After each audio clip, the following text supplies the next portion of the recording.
El Señor esté con ustedes. Lectura del Santo Evangelio según San Juan.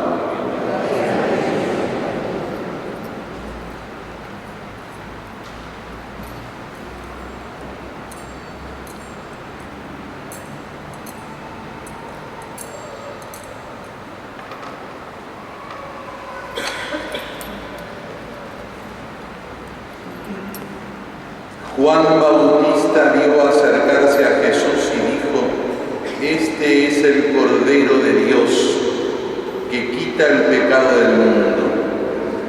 A él me refería cuando le dije: después de mí viene un hombre que me precede, porque existía antes que yo. Yo no lo conocía, pero he venido a bautizar con agua para que él fuera manifestado en Israel.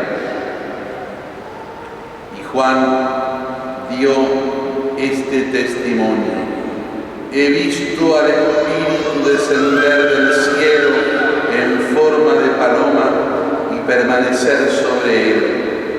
Yo no lo conocía, pero el que me envió a bautizar con agua me dijo: aquel sobre el que vea descender el Espíritu y permanecer sobre él, ese es el que bautiza en el Espíritu Santo. Yo lo he visto y doy testimonio de que él es el Hijo de Dios. Palabra del Señor.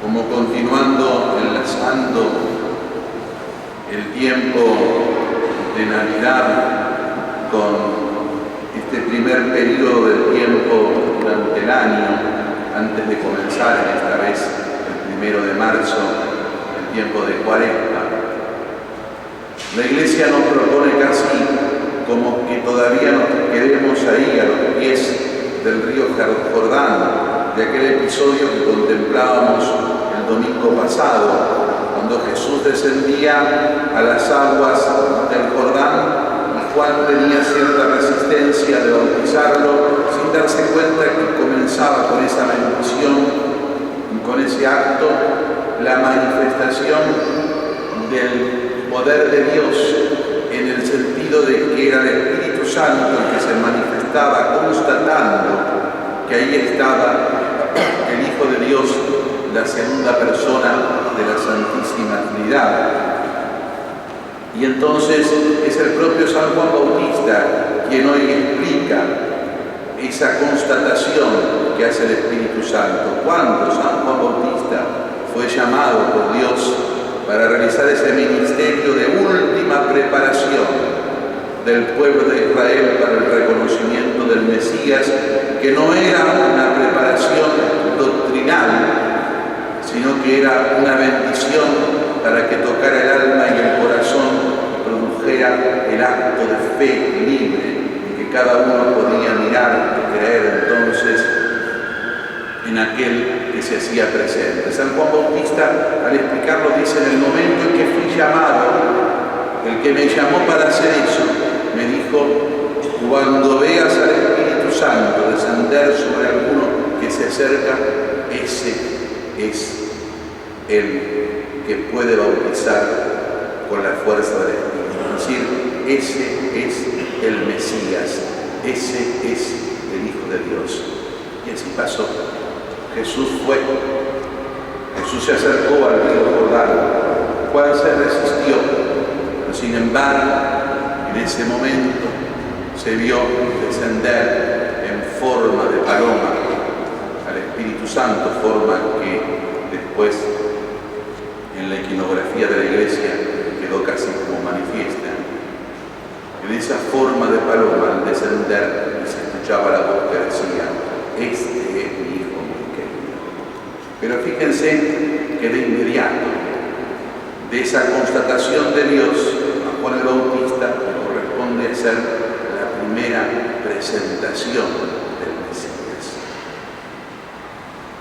Es el primer testimonio de fe, es el primero de todos los que en el Nuevo Testamento dicen, dando testimonio que después lo va a continuar esto la Iglesia, dicen que Jesús es Dios y es el Salvador.